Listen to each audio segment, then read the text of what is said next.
It was the kind of morning that made you pull your jacket tighter, even if you were just stepping out for the mail. Frost crept along the edges of every window in Willow Creek, casting a blue-white shimmer over the sleepy small town. Michael Mike Thompson let the cold bite his face as he stood on his porch, keys trembling in his hand, not from the weather, but from what he was about to do. The town was silent except for a single car engine humming far off, the world feeling both impossibly large and stiflingly small. Mike knelt down, his jeans pressing into the creaking wooden boards, and reached out for Max, the German shepherd who had been his constant companion for nearly 12 years. Max didn't jump up like he used to. The dog's muzzle, once jet black, was now dappled with white. His eyes, though cloudy, still found Mike's. Max's tail gave a weak thump against the porch, a shadow of its old, exuberant rhythm. Mike tried to swallow the lump in his throat. He ran his hand over Max's coarse fur, feeling the knobby bones beneath, a reminder that time had been neither kind nor merciful. Memories flickered unbidden. The flood, the shrieking water, the world ripped away. Max plunging into the torrent, grabbing Mike's arm with his powerful jaws, dragging him to safety when everyone else was gone. Mike's wife, his daughter, his old life, all lost to the water. But Max had given him a reason to keep breathing. Now, Max barely made it to the water bowl without help. He whimpered softly as Mike fitted the leash around his neck. Mike hated himself for how gently he did it, as if roughness might undo what had already been decided. The drive to Dr. Sarah Bennett's veterinary clinic passed in a blur of skeletal trees and silent houses. Mike kept one hand on Max's head the whole way, ignoring the ache in his shoulder. His thoughts spun in hopeless circles. Had he waited too long? Had he done enough? Was this what mercy looked like, or just cowardice dressed up as compassion? Inside the clinic, everything smelled of antiseptic and distant fear. The walls were decorated with crayon drawings of happy animals, but nothing could soften the edge of the steel table waiting at the end of the hallway. Dr. Bennett met them with the same calm she always had, but today her voice was quieter. She gave Max a slow, careful look and ran practiced hands down his trembling frame. Mike couldn't look at her. He crouched next to Max, scratching behind his ear, right where Max liked it best. "You're a good boy. The best," Mike whispered, not trusting himself to say more. Max pressed his nose to Mike's hand as if he could sense the storm beneath his owner's silence. There was a pause, a moment that seemed to stretch and hover. Max's tail flicked once, and then again. An effort, a comfort. Mike tried to blink back the tears, but his vision wavered anyway. Dr. Bennett prepared the syringe. Her eyes flickered to Mike, searching for the words that would make this easier, but there weren't any. She began to explain the procedure, her voice soft, professional, but Mike barely heard her. It was all white noise behind the pounding of his heart. As she reached for Max's paw, something made her pause. Max's breathing was labored, but his gums weren't as pale as she'd expected. She frowned, pressing gently along his side.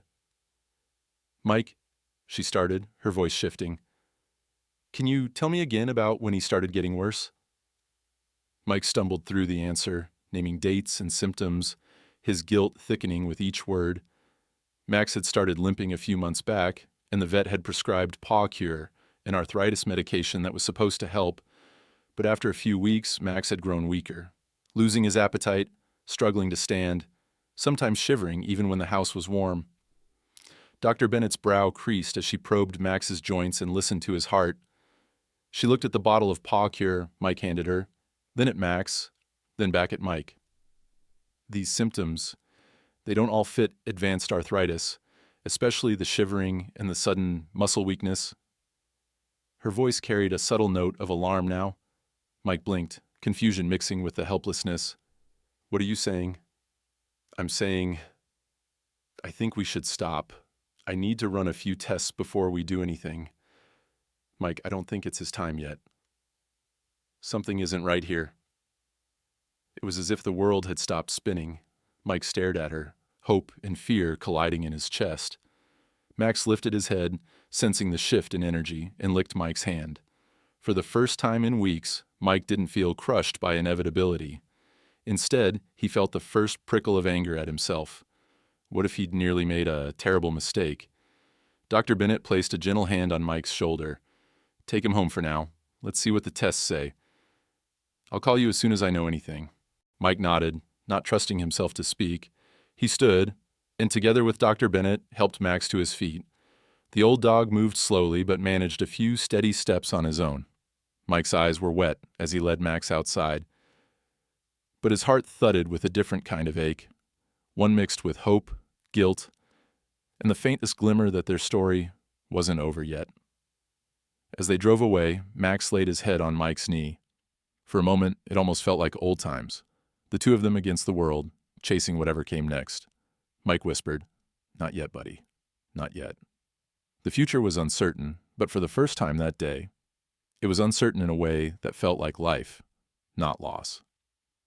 Dr. Bennett's clinic was still quiet when Mike arrived early the next morning, Max at his side, hobbling with a little more strength than the day before.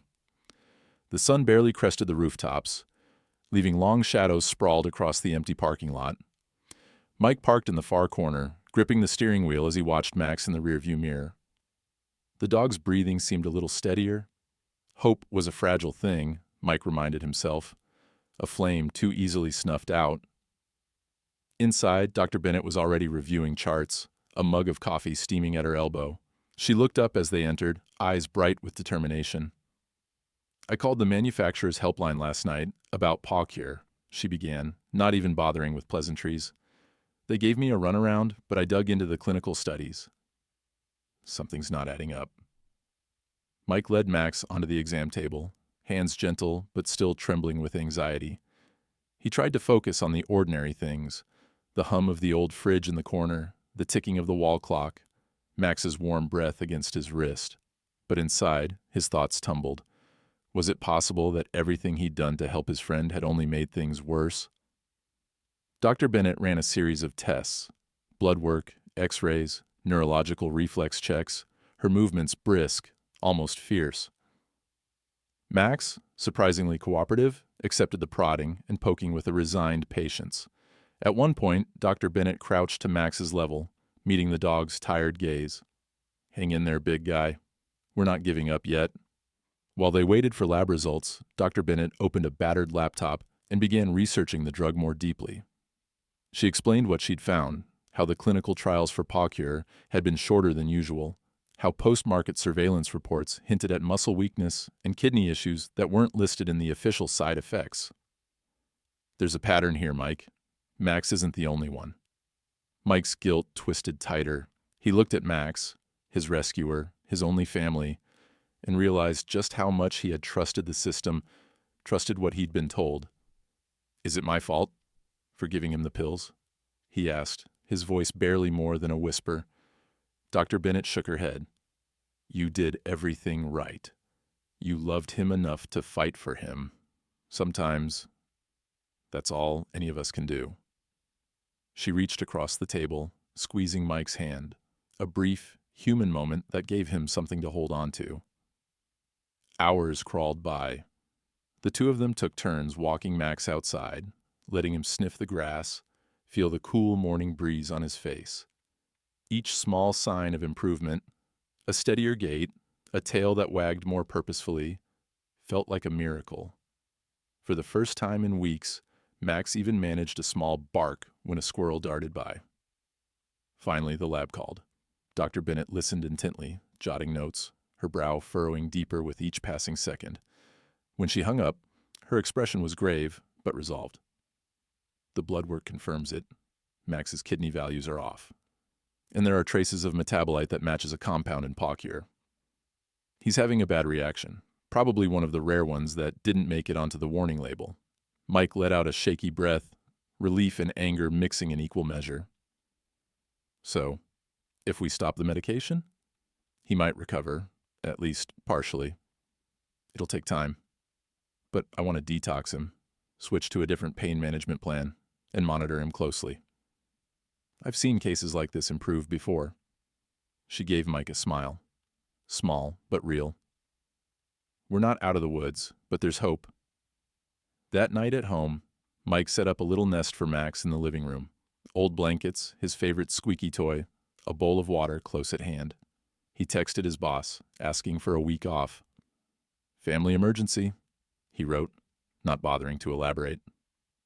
For the first time since the decision to end Max's pain, Mike felt the weight shift.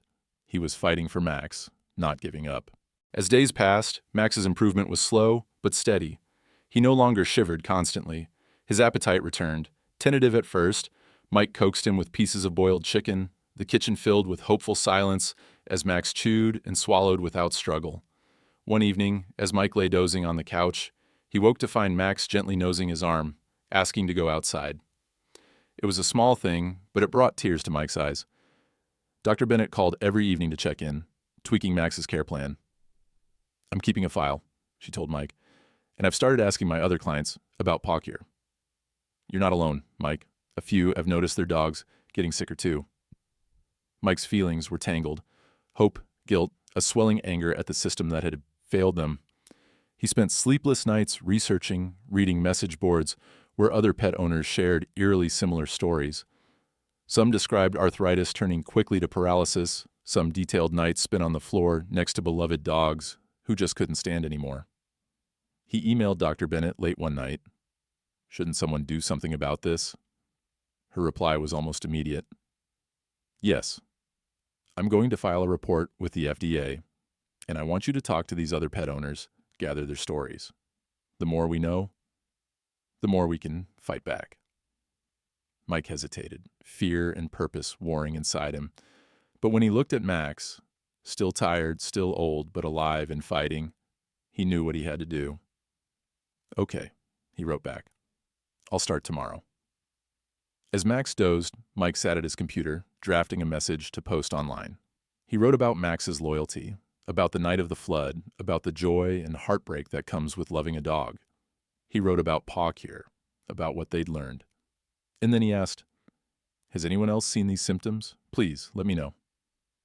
Within hours, the replies started trickling in. Other stories, other heartbreaks, people grateful for a place to share their pain. Mike answered each one, his resolve growing with every message. They weren't alone. They never had been. One morning, Mike got a message from a woman named Karen in Texas. "Our vet said it was just old age, but after reading your post, I stopped paw cure. My dog's walking again. Thank you." Dr. Bennett was right. There was a pattern, and now, a reason to hope. Together, they could fight for Max, and for every dog like him. But as Mike poured coffee into his mug, scrolling through the new messages, he didn't notice the anonymous email waiting in his inbox. A message with the subject line, "I can help, but you need to be careful. They're watching." The early spring sunlight slanted through Mike's kitchen window, illuminating the swirl of dust motes above Max's bed. Max rested with his head on his paws, his chest rising and falling with a steadiness that gave Mike hope, but not certainty. Mike's own eyes were bloodshot. He'd barely slept. All night his mind raced between relief that Max was still alive and a mounting sense of responsibility that grew heavier with every story he read. That morning, with coffee in hand and Max by his feet, Mike stared at the anonymous email. "I can help, but you need to be careful. They're watching." His finger hovered over the mouse. Every instinct told him to delete it. Too many scams, too much risk. But curiosity and desperation won out. He replied with a simple message. "Who are you?" No answer came, at least not yet. But Mike's resolve didn't fade. Instead, it sharpened into action. He started by reaching out to the people who'd replied to his forum post about paw cure.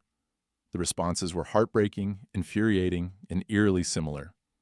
There was Linda from Montana, whose golden retriever, Daisy, lost the ability to climb stairs after just 3 weeks on paw cure.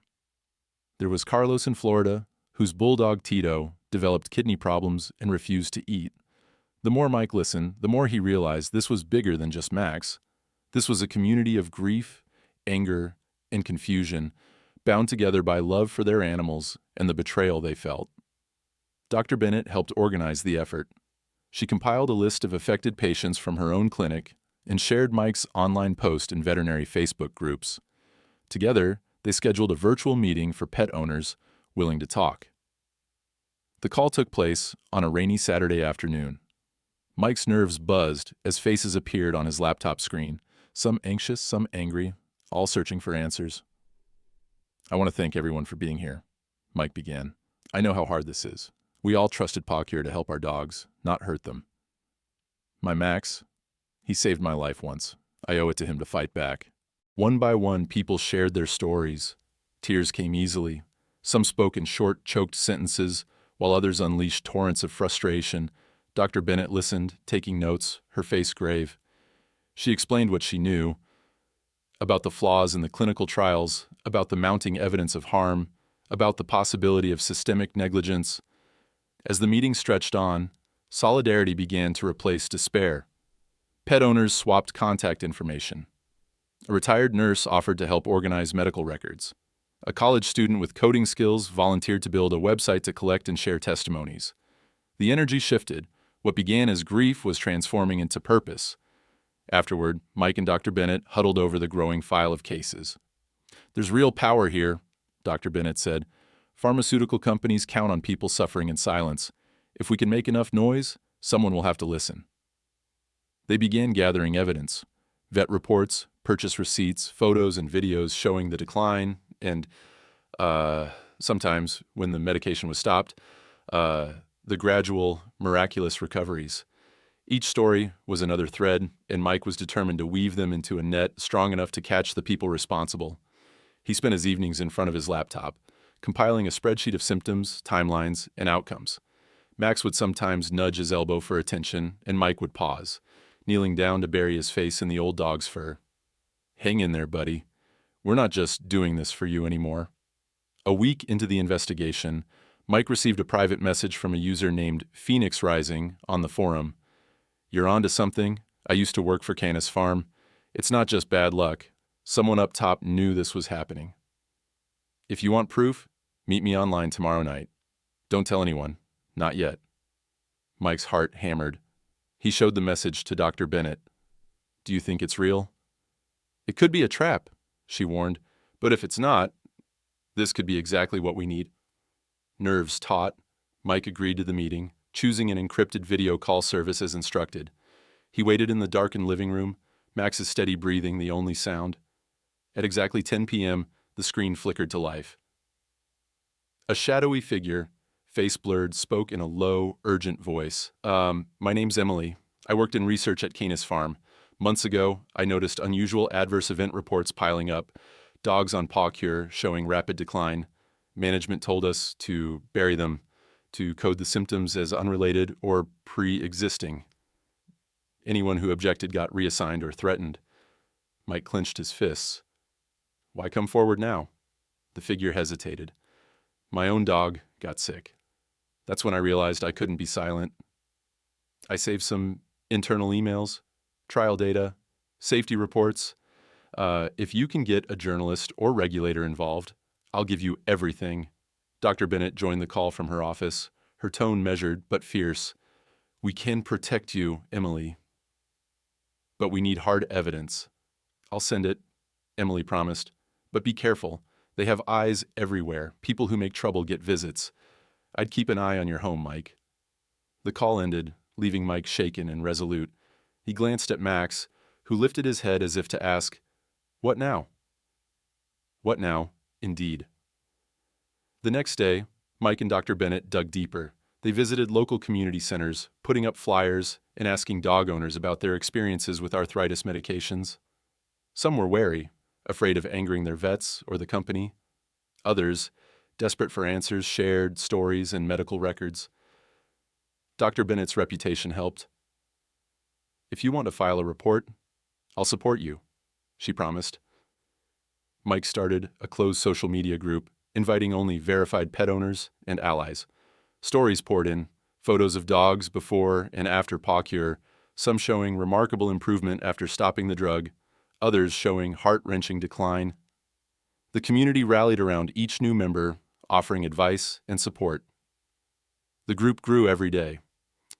One evening, as Mike was walking Max down the quiet main street of Willow Creek, a car idled at the curb, its windows tinted.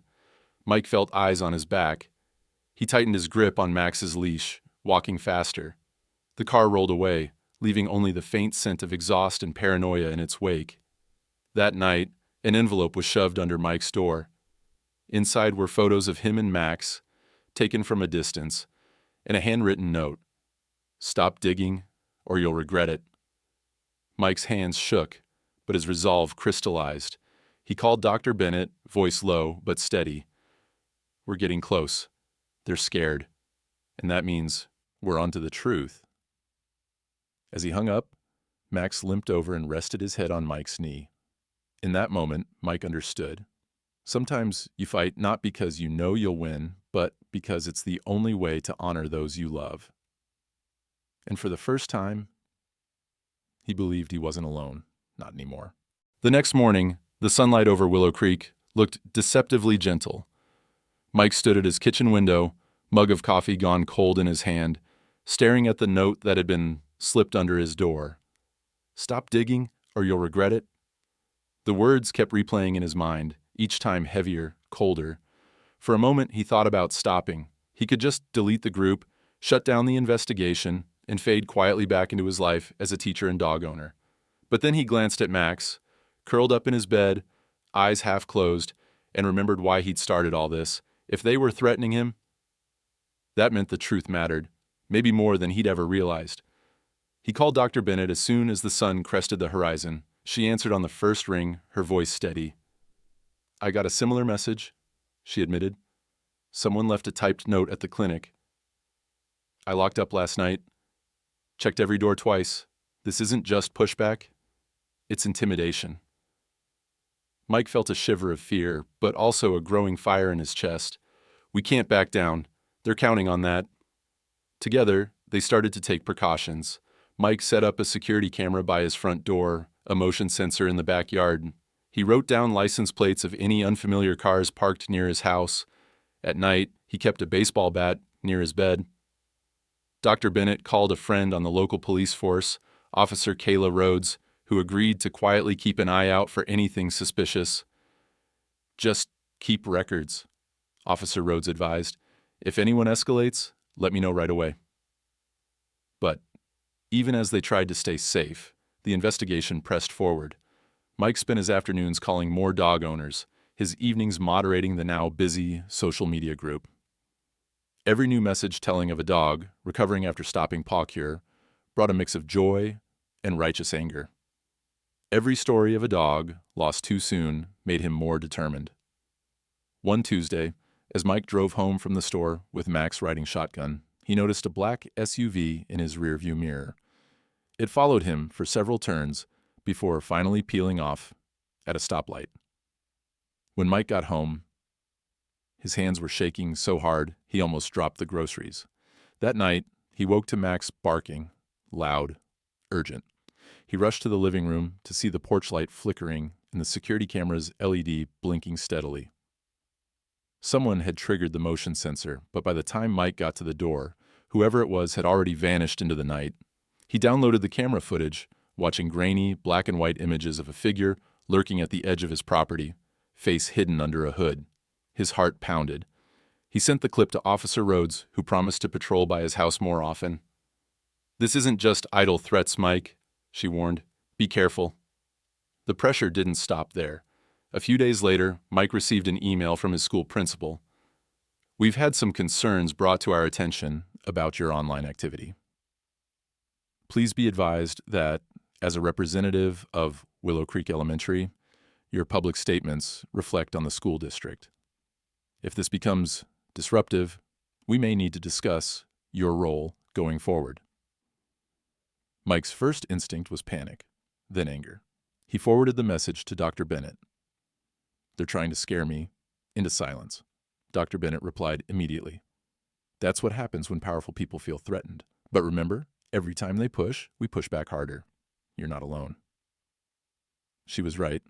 The social media group swelled to over 200 members. Some days, it felt overwhelming. So many voices, so much grief. But with every story came new determination. Karen from Texas organized a spreadsheet of cases. Linda from Montana started calling local journalists. Carlos in Florida managed a Twitter account that began trending under #Justice4Max. Still, Mike couldn't shake the fear. Late one night, he heard a window rattle. He grabbed the baseball bat and crept through the dark house, Max at his heels. He found nothing but the wind. But the sense of being watched, of danger just beyond reach, was always there. The next morning, his worst fears became reality. He came home from walking Max to find the front door slightly ajar. His heart slammed in his chest. Inside, drawers were open, papers scattered. His laptop was missing from the kitchen table, and the folder containing all the paw cure reports was gone.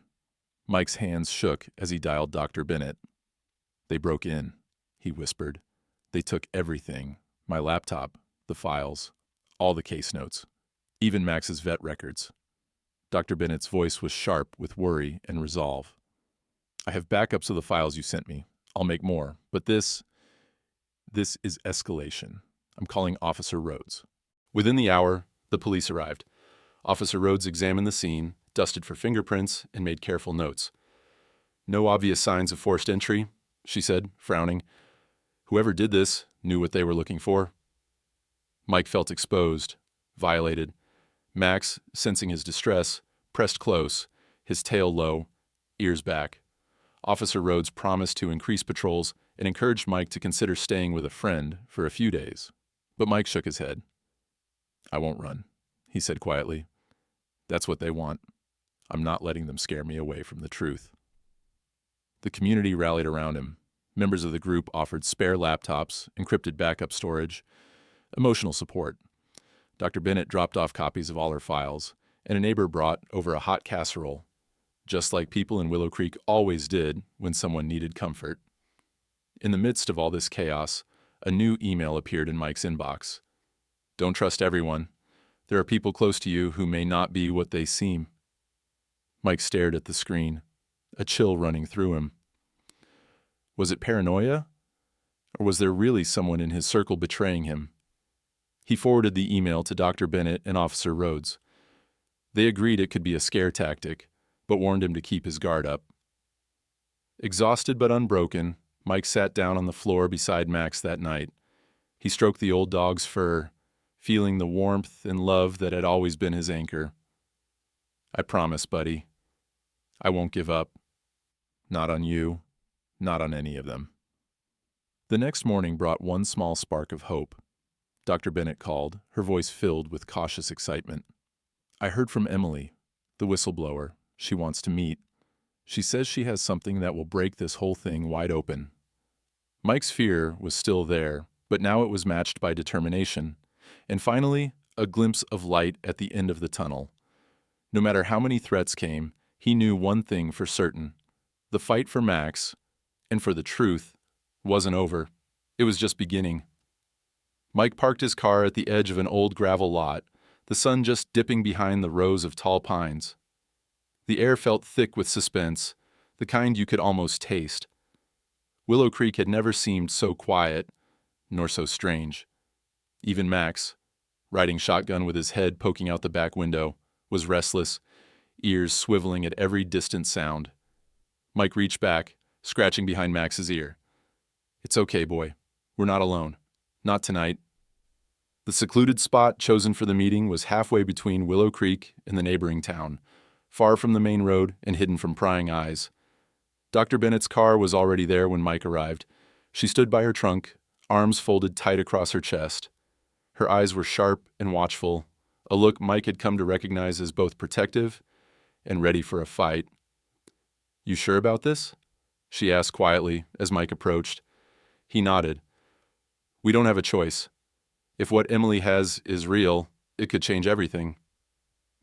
A few minutes later, a third car appeared, moving slow with its headlights off. Mike's pulse hammered. The car stopped, and after a long moment, the door opened. Out stepped a young woman in a gray hoodie and jeans, clutching a messenger bag to her chest. Her face was pale, her eyes darting, but there was resolve in her posture. "I'm Emily Rogers," she said, her voice trembling but determined. "Thank you for coming." Dr. Bennett stepped forward, offering a steady hand. "You're safe here. We're just here to listen." Emily glanced around before moving closer, her hands white-knuckled on the strap of her bag. I only have a few minutes. They might have someone watching me even now. But I couldn't stay silent anymore, not after what happened to my own dog. I saw the stories online, saw you, Mike. I knew I had to do something. She unzipped her bag and produced a thick folder along with a USB drive. This is everything: internal emails, safety reports, trial data, photos. The company knew paw cure was dangerous. In early testing, we saw dogs showing symptoms like kidney failure and paralysis. Our team raised concerns, but management told us to reclassify the data. They said arthritis in old dogs was always fatal anyway, and reporting problems would ruin the launch. Mike's hands shook as he took the folder, skimming the top page. An email from a senior Canis Farm executive instructing staff to bury any adverse outcome not conclusively linked to our product. Dr. Bennett scanned printouts of early trial results, her jaw tightening. This isn't just negligence. It's criminal. Emily's voice quivered as she went on. I tried to fight back. So did a few others. But people started getting transferred, demoted, or suddenly let go. They pressured us to sign NDAs, threatened to blacklist us from the industry. I stayed as long as I could, but after my own dog got sick, I took what I could and left. Mike's anger simmered under the surface. They killed dogs, then covered it up for profit. Emily nodded, her face crumpling. Yes, and they're still doing it. They have a whole department monitoring complaints. If someone pushes too hard, like you, Mike, they try to silence them. I know, because I was told to help make the files disappear. Dr. Bennett put a comforting hand on Emily's shoulder. You're doing the right thing now. We can help keep you safe. We'll take this to the press, to the authorities. Emily looked up, hope and fear warring in her eyes. They'll come after me, after you too. But if you go public, if you make enough noise, it'll be harder for them to bury it. Mike looked at the USB drive, the weight of it almost crushing in his palm. We have to act fast. We can't let them destroy more evidence or hurt more dogs. Emily nodded, tears brimming. I'll go underground if I have to. I want them to pay for what they've done. And I want people to know the truth. The meeting ended as quietly as it had begun. Emily disappeared into the dusk, driving off without looking back. Dr. Bennett and Mike stood for a moment in silence, the weight of what they'd just received settling over them. On the drive home, Mike's mind spun with possibilities. He called Linda from Montana and Karen from Texas, updating them with a cautious sense of hope. We have proof now, he said. We're going to the press. We're going to fight. Late that night, Mike and Dr. Bennett sat at her kitchen table, poring over Emily's evidence. Every document confirmed their worst fears. Not only had Canis Farm known about the dangers of paw cure, they'd made deliberate efforts to silence whistleblowers and threaten anyone who asked too many questions. They drafted a press release, attaching redacted files and bullet points of their findings. Mike reached out to a journalist he'd found through the pet owner support group, a reporter named Zoe Chang, who had written stories on pharmaceutical fraud before. Within hours, Zoe replied, asking for an interview and copies of the documents. As dawn approached, Mike finally let himself rest, Max's gentle snoring the only sound in the quiet house. He felt hope blooming, a dangerous, fragile hope, but also a fear he couldn't shake. He was in deeper than ever, but there was no turning back. The next day, Mike met Dr. Bennett at the vet clinic. They reviewed their plan. Provide Zoe Chang with a comprehensive package of evidence. Alert the FDA and veterinary authorities with official complaints. Organize a public press conference, inviting affected pet owners and local news outlets.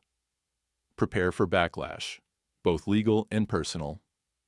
Karen, Linda, Carlos, and dozens of others agreed to join the press conference via video call. Dr. Bennett rehearsed her testimony. Max curled loyally at her feet. Zoe Chang promised to coordinate with major news stations. As the time for the press conference approached, Mike's anxiety swelled. He stood before the mirror, tie crooked, hands trembling, trying to imagine facing a room full of strangers with Max's story and the stories of countless other dogs on his shoulders. But as Max nudged his leg and gazed up at him, Mike found a sliver of courage. "You saved me once," he whispered. "Now it's my turn." The night before the press conference, Mike's phone buzzed. A text from an unknown number. "Nice try. You're playing with fire. This is your last warning." He showed it to Dr. Bennett. Her jaw set. "Let them come. We have the truth. And now the world will know it too." As the sun rose over Willow Creek, Mike felt the fear, but also the fire inside him. He'd come too far to back down now. And for the first time, he truly believed they had a real shot at justice. The morning of the press conference arrived cold and clear. Willow Creek's community center had never hosted such a crowd. Journalists hauling cameras, pet owners in business suits or threadbare sweatshirts, and local residents clutching photos of dogs they'd loved and lost. Mike stood behind the heavy velvet curtain, heart pounding. He wore his best shirt and tie, but his hands wouldn't stop trembling. Max lay quietly at his feet, a steady, calming presence, his tail flicking every so often against the faded gymnasium floor. Dr. Bennett stood beside Mike, clutching a folder of evidence. "Ready?" she asked quietly. Mike hesitated. "As I'll ever be." He glanced at Max. "He's the brave one." The moment the curtain lifted, Mike was blinded by camera flashes. A low murmur filled the air as he stepped to the podium, the faces in the crowd swimming together. He drew a shaky breath, then looked down at Max and found his voice. "My name is Mike Thompson," he began, the microphone amplifying every crack and quaver. "And this is my best friend, Max." The audience watched as Max gave a small, weary wag, earning a ripple of bittersweet laughter. Mike told the story of the flood, of how Max had saved his life when all seemed lost. "I owe everything to this dog," he said, steadying himself with each word. "So when he got sick, I did what any of you would do. I tried to help. I trusted the people who made paw cure. I believed their promises. But they lied. They hurt Max. They hurt all our dogs. And when I started asking questions, they tried to scare me into silence." He paused, the silence heavy, before nodding to Dr. Bennett. She stepped up and laid out the evidence. Internal emails, falsified clinical trials, hidden safety reports. All the proof that Canis Farm had buried the truth about paw cure's dangers. On a screen behind her, photos and testimonials from pet owners scrolled, before and after images of dogs, emails from grieving families, letters from veterinarians who had tried to raise the alarm. Reporters peppered them with questions. How long did the company know? Were there any regulatory warnings? Is Max's story unique or part of a pattern? Mike and Dr. Bennett answered as best they could, joined on screen by Karen, Linda, and Carlos, whose faces appeared via video call from across the country. Each shared their story, how they'd watched their dogs grow sick, how hope had turned to despair, how connecting with Mike's group gave them strength to keep fighting. It wasn't long before the press conference trended on social media. The hashtag #JusticeForMax shot to the top of Twitter. Local and national news stations ran the story hourly. Outrage exploded. Pet owners, animal advocates, and even celebrities began to speak out, demanding answers from Canis Farm and from the FDA. Mike's phone buzzed so frequently he could barely keep up. Messages poured in, some from people wanting to help, others from victims with new stories, and more than a few threatening him to stop. But for every hateful message, there were a dozen full of gratitude and encouragement. As the day wore on, Mike and Dr. Bennett watched the reaction unfold in real time. Supporters organized online petitions and letter-writing campaigns. The Paw Cure Victims Group tripled in size overnight. Donations poured in for legal fees, and several animal advocacy organizations offered pro bono help. The story reached television shows and radio stations across the country. By evening, a local candlelight vigil formed in Willow Creek Park, pet owners holding photos and leashes, quietly sharing memories under the autumn sky. Mike and Max walked among them, greeted with hugs, tears, and whispered thank yous. At home, Mike collapsed onto his couch, Max curling up beside him. He watched as Dr. Bennett did a live interview with a national news anchor. "What do you hope comes from all this?" the anchor asked. I hope no one else loses a friend because of corporate greed. Dr. Bennett replied, voice steady. I hope the people who knew and did nothing are held accountable. And I hope we start putting the lives of our animals, our family, above profits. That night, the backlash came. Canis Farm released a statement, broadcast on every major network. We at Canis Farm are deeply saddened by recent allegations regarding our product, Paw Cure.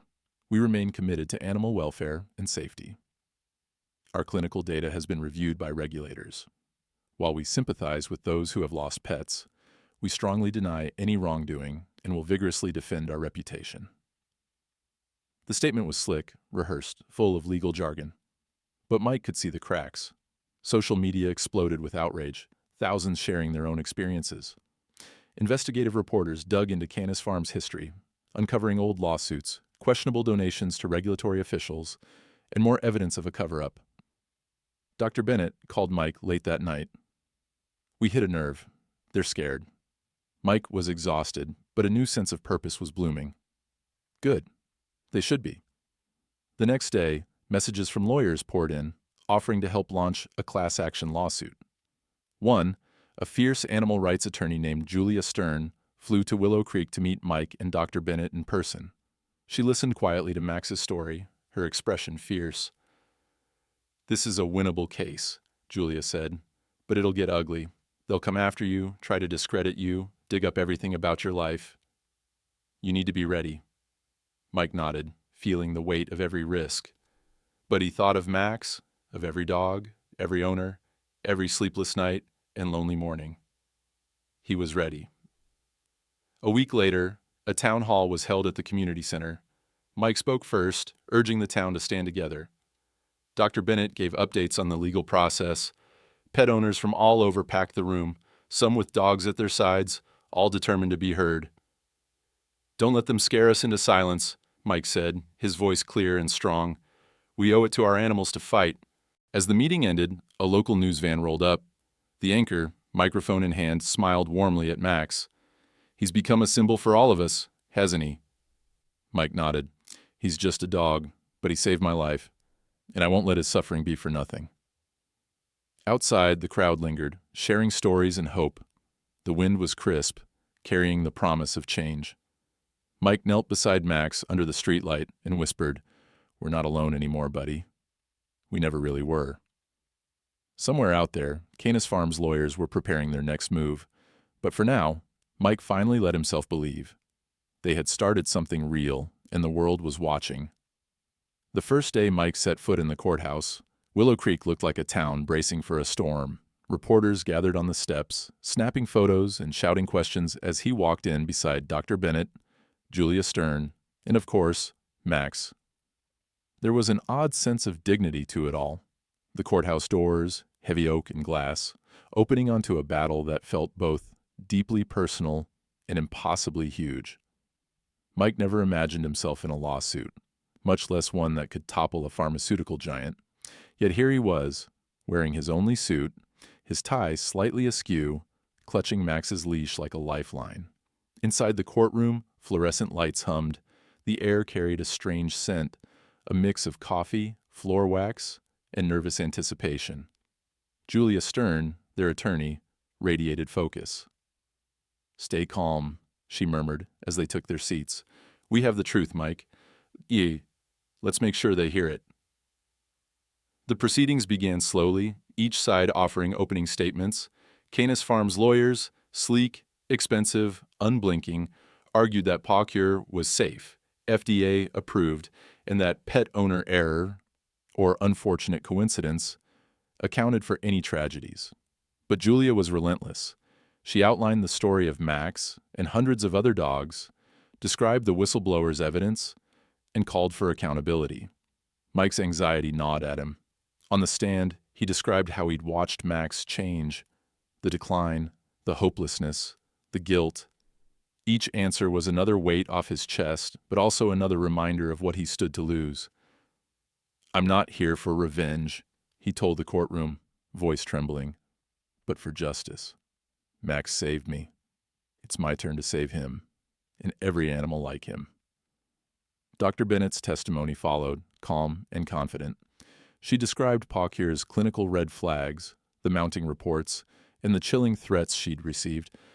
The judge, a sharp-eyed woman with a reputation for fairness, listened intently. Canis Farm hit back hard. They questioned Mike's motives, painted him as a grieving owner looking for someone to blame, and even suggested that Dr. Bennett's clinic had mishandled Max's care. The cross-examination was brutal. Lawyers picked apart emails, scrutinized social media posts, and called their own experts to argue that no causal link had been proven. It was during this chaos that the missing piece nearly shattered their case. Julia needed to present the digital chain of evidence, the whistleblower's emails, internal reports, and test results.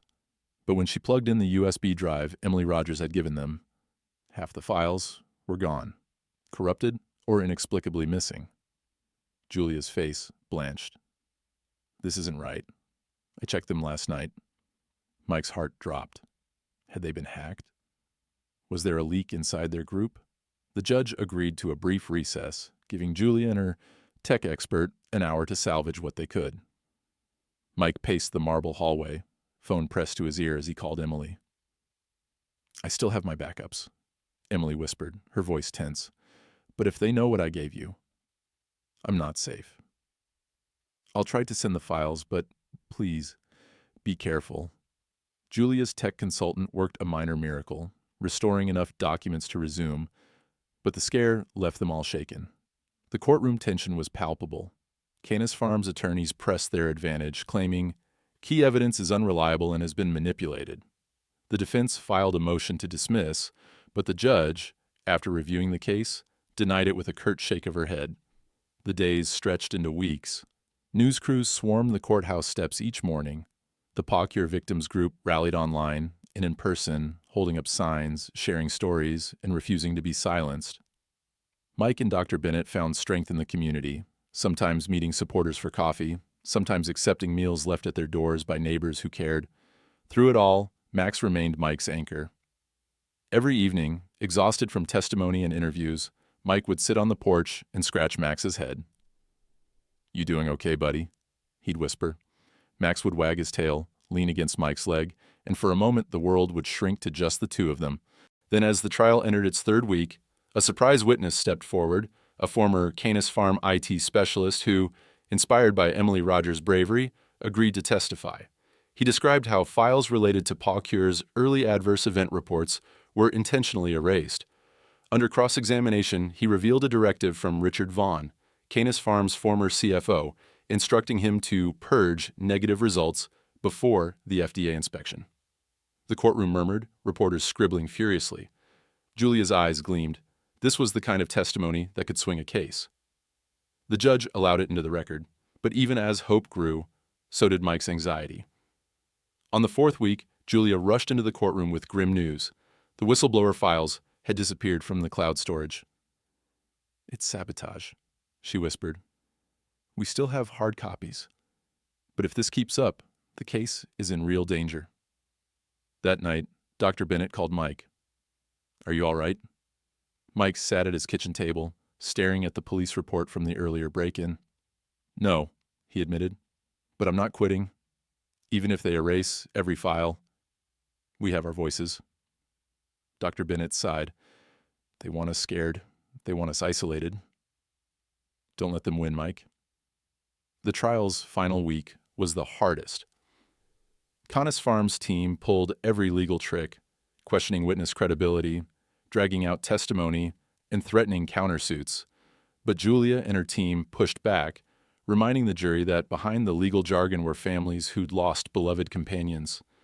The media kept the pressure on, exposing new details about Canis Farm's attempts to influence regulators and silence critics.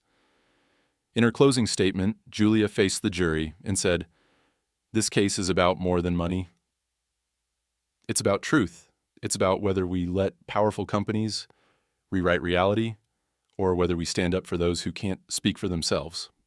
The jury was dismissed to deliberate. Mike, Dr. Bennett, and Max sat on a bench outside, surrounded by friends, supporters, and people they'd never met who'd come just to thank them. The verdict would come soon, Mike watched Max doze at his feet, feeling hope, dread, and determination swirl inside him. No matter the outcome, he knew he'd done the right thing. And for the first time since the fight began, he understood. Justice wasn't just about a verdict. It was about standing up, speaking out, and refusing to let the truth be silenced. The courthouse doors swung open on a raw, overcast morning, letting in a rush of cold wind that felt like a warning. Mike bundled Max into the back seat, tucking a wool blanket around his old friend. Max's breaths came a little slower now, every inhale and exhale measured, his eyes a little duller. Mike noticed it, but he clung to hope. They were so close to a verdict, so close to justice. Just a little longer, he prayed. Just hold on a little longer, buddy. At the courthouse, the usual crowd had gathered. Supporters offered coffee and warm smiles. Some handed Mike handwritten notes with stories about their own dogs. He tucked them into his coat pocket, grateful but distracted. Every few minutes he checked on Max, who watched the world pass by through the window with the tired, uncomplaining patience of a dog who'd seen too much. Inside, the legal battle dragged on. Testimonies blurred together, some days hopeful, some days tense and bitter. The press circled, asking for quotes, but Mike could barely find words. His mind was always half on Max, always watching for any sign that things were getting worse. One afternoon, while Mike was on the stand recalling the first day he noticed Max limping, a court officer tapped Julia Stern's shoulder. She hurried from the room, returning with a grave look. Mike's stomach twisted as she whispered, "Max is having trouble. You should come." Mike found Max in the back seat, shivering. He climbed in beside him, wrapping his arms around the dog. "It's okay, buddy. I'm here. I'm right here." Max licked his hand, then rested his head in Mike's lap, eyes fluttering closed. Dr. Bennett, summoned by a text, arrived minutes later. She checked Max's gums, his heartbeat, her expression giving nothing away. "I need to take him to the clinic," she said gently. "It's serious. We'll do everything we can." Mike followed in his car, heart pounding, running every red light. At the clinic, Dr. Bennett and her staff worked quickly, starting fluids and running tests. Mike paced the lobby, his hands numb, mind blank with fear. In the small hours of the morning, Dr. Bennett approached, her face weary. "Mike, I'm so sorry," she said, voice barely above a whisper. "He's been poisoned." "The tests show clear signs of antifreeze in his system." Mike stared, unable to make sense of it. "Antifreeze? How?" Dr. Bennett shook her head.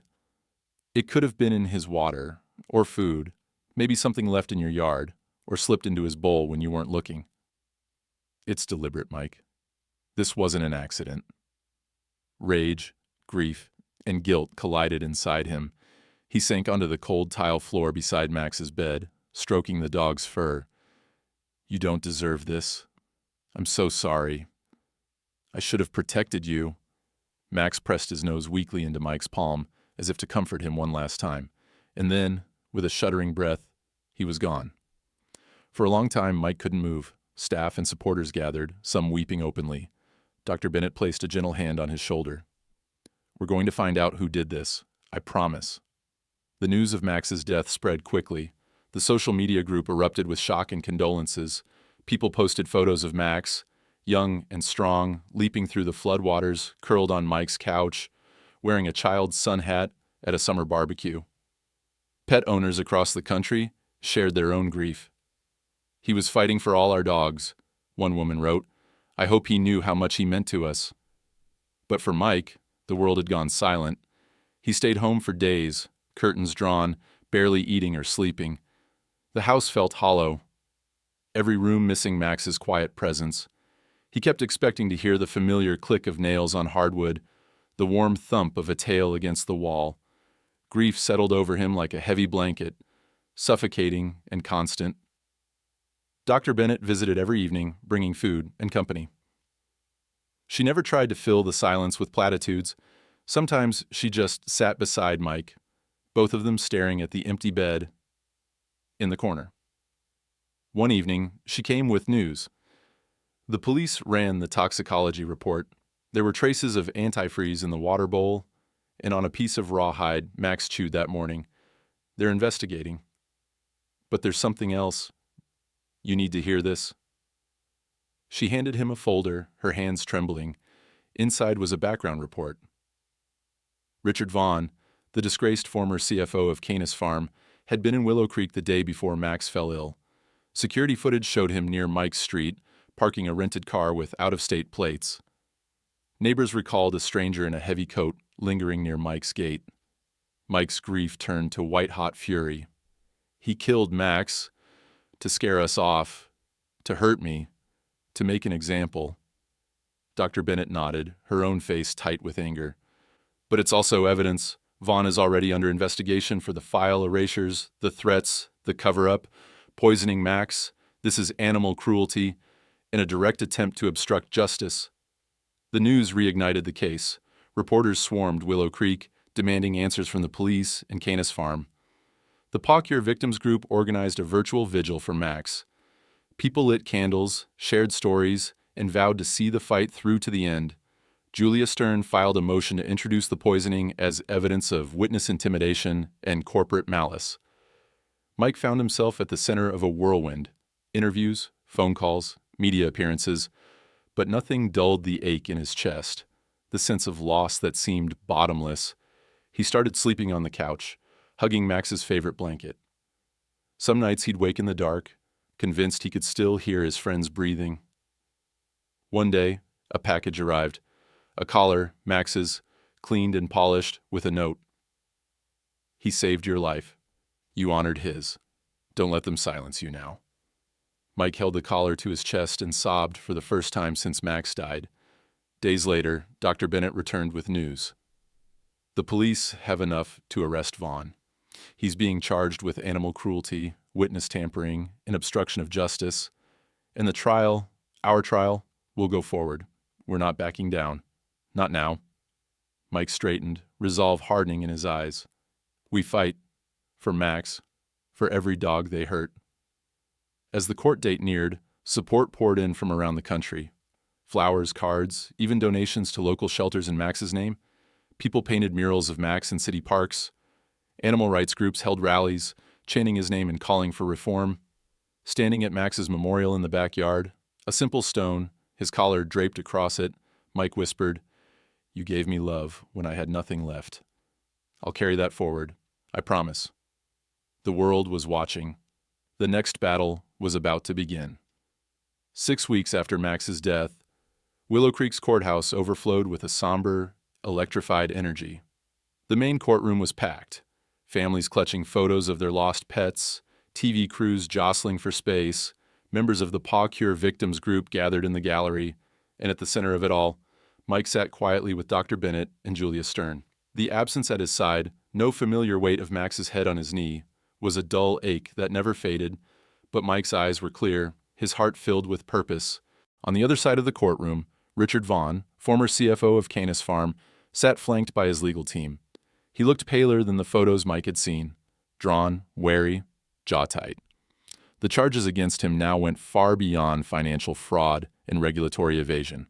Vaughn would face justice for animal cruelty, witness intimidation, obstruction, and the targeted poisoning of Max. As the trial opened, Judge Harris, a no-nonsense woman with a reputation for fairness and little patience for grandstanding, called the court to order. Julia Stern began her case, meticulously laying out the digital trail of buried safety reports, whistleblower testimony, and the devastating link between Pawcure and the suffering of countless pets. She explained the context of Max's poisoning with unflinching clarity, establishing motive, means, and opportunity. Emily Rogers, the first whistleblower, took the stand via remote video, her voice steady as she described the orders from above, to falsify or suppress adverse event data. Then it was Mike's turn. He took the stand, his palms sweaty, his throat tight. The bailiff swore him in. Julia's first questions were gentle, walking him through his history with Max, the flood, the bond, the years of loyalty and recovery. When the prosecution pivoted to Max's illness in the aftermath of starting Pawcure, Mike's voice wavered but never broke.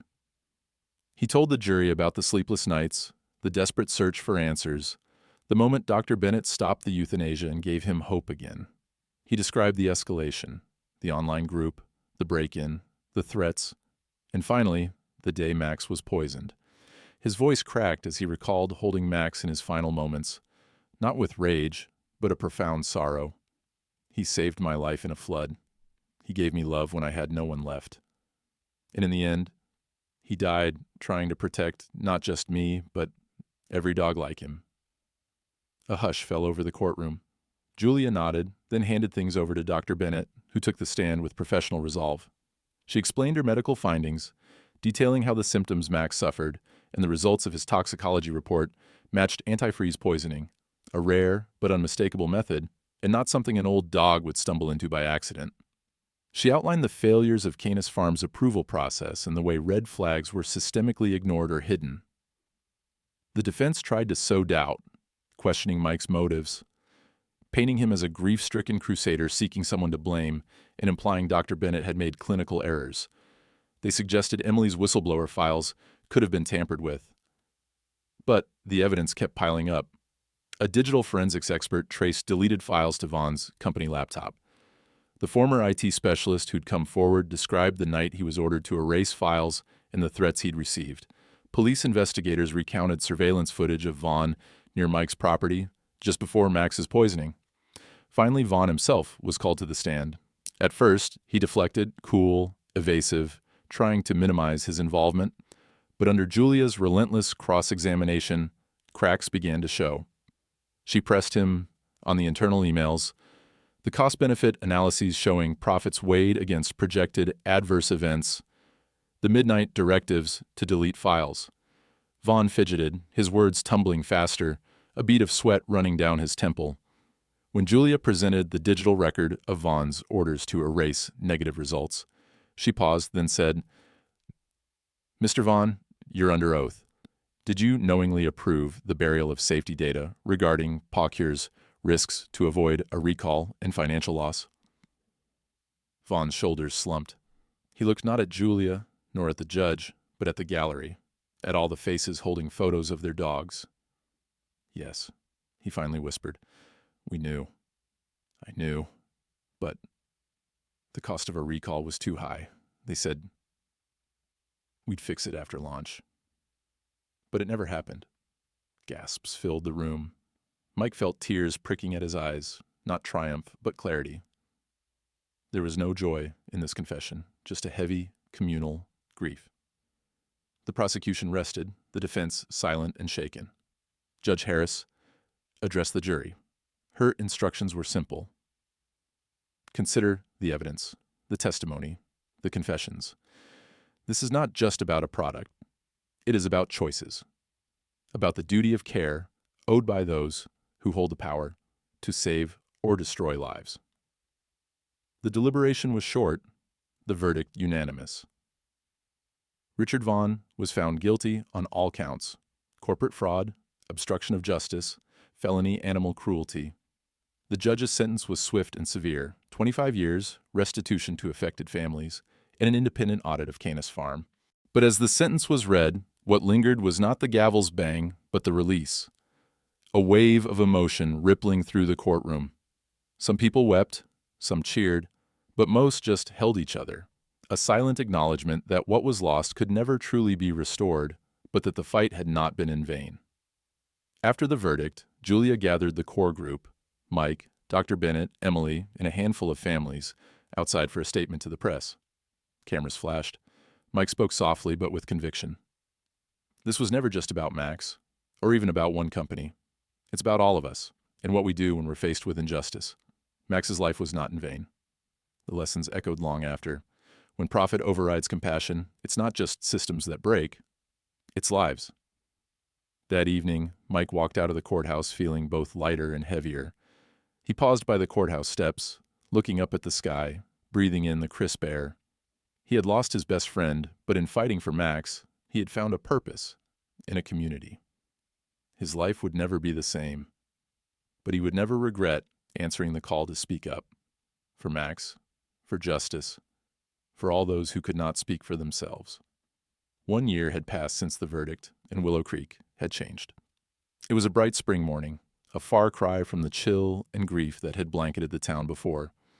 In the center of the public park, under a spreading dogwood tree in full bloom, a crowd had gathered, families with dogs, reporters, city officials, and a collection of veterinarians and animal advocates from around the country. At the front of it all stood Mike, a little older, a little grayer, but his eyes shining with something new. He straightened his tie, took a steadying breath, and looked down at the program in his hands.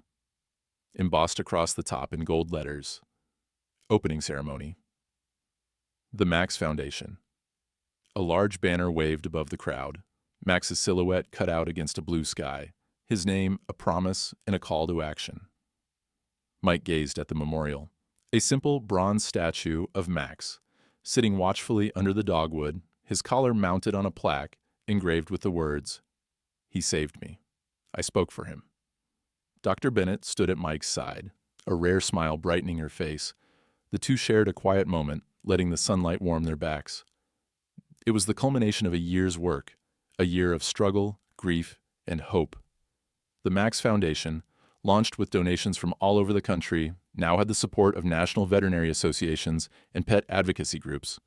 Its mission was simple: to promote transparency in animal health care, advocate for stronger regulations, and offer assistance to families harmed by medical negligence. As the crowd quieted, Mike approached the podium. He placed a photo of Max, one from a summer day, the dog's tongue lolling in a wide, joyful grin, on the stand beside him. The hush was electric, all eyes on the man whose grief had become a movement. I stand here today, not as a hero, but as someone who loved a dog so deeply that losing him broke me open, Mike began, his voice steady but thick with feeling. Max was more than a pet. He was my family, my rescuer, my reason to keep going when I thought I couldn't. And when he got sick, I did what any of us would do. I tried to save him. What I didn't know was that in fighting for Max, I'd be fighting for all of you, too. He paused, letting the words settle. We name medications after numbers. We write protocols to protect assets. But behind every pill, every paw, is a life that loves and deserves our respect. Max taught me that love is both an instinct and a responsibility. He didn't hesitate to pull me from the flood. So how could I ever hesitate to fight for him? Applause rose from the crowd, a wave of warmth and unity. Mike looked to Dr. Bennett, who wiped a tear from her cheek. A representative from the National Veterinary Association stepped forward next. Because of your advocacy, Mike, veterinary schools across the country are now implementing new ethics courses. Our industry has changed, and it's because people like you refuse to stay silent. Reporters snapped photos. As Dr. Bennett added, "We all learned something from Max's story. The system isn't perfect, but now there are new standards. Mandatory reporting, transparency requirements, and funding for research on long-term drug effects. We're making sure what happened to Max never happens again." Animal Health Inc., now under new leadership, had reached out in the weeks before the ceremony. They were retiring the Paw Cure brand. Their new arthritis medication was to be called Shepherd's Promise, and in Max's honor, the company pledged full transparency. Every test, every side effect, public and searchable. At the foundation ceremony, their spokesperson presented a check for the Max Foundation's legal aid fund and read a statement. "We can't undo the past, but we can honor those we lost by doing better. Max's story will always guide us." The program moved on, with families and children touring the new resource center, a bright space with rows of computers, educational materials, and counselors ready to support grieving pet owners. There was a small medical wing, the Bennett Clinic, offering free second opinions and financial aid for families in crisis. As the crowd dispersed, Mike found himself alone by Max's memorial. He knelt, tracing the name on the collar with his thumb. "We did it, buddy. You started all this. You turned pain into purpose." "Thank you." A gentle voice interrupted. A shelter volunteer, holding the leash of a nervous German shepherd, said, "Mr. Thompson, there's someone here who could use a friend." The dog was younger, with anxious eyes and a posture that spoke of abandonment and hope all tangled together. Mike bent down, meeting the dog's gaze. He offered his hand. The dog inched forward, sniffed, then pressed his head into Mike's palm. For a moment, Mike's heart squeezed with memory and possibility. I've got room in my heart for one more," he whispered. He clipped a new collar, Max's old tag dangling from it, around the dog's neck. "Come on, Shadow, let's go home." The sun dipped low, casting golden light across the park. Mike walked through the crowd, Shadow at his side, feeling the ache of loss transformed into something brighter. He knew the grief would never fully leave him, but it had carved a new space in his life, one where love and advocacy grew side by side. That evening, Mike returned to the foundation office. On the wall above his desk was a framed photo of Max, and beneath it, a quote, "He saved me. I spoke for him." In the office guest book, visitors left their own stories. Of pets lost, battles fought, victories big and small. Mike read each one, drawing strength from the community Max had built, even in death. He picked up his phone and recorded a final message for the Foundation's website. His voice calm and clear. One dog, one death, one truth. That's all it took to awaken a movement. If Max's story touched you, share it, honor it. Let it remind you, loyalty is not silent, and neither should we be. Loss doesn't close a life. It carves a new shape in it. Advocacy isn't born from anger. It's born from love that refuses to go unanswered. As he finished, he looked at Shadow curled on the rug, already dozing, safe and home. Mike smiled, feeling a sense of peace he hadn't known in years. The story wasn't just about an ending. It was about the promise of new beginnings. The quiet, persistent hope that no matter what you've lost, there is always room for love, and always a reason to speak out. Underscore, underscore, underscore, underscore, underscore, underscore, underscore, underscore, underscore, underscore, underscore, underscore, underscore, underscore, underscore, underscore.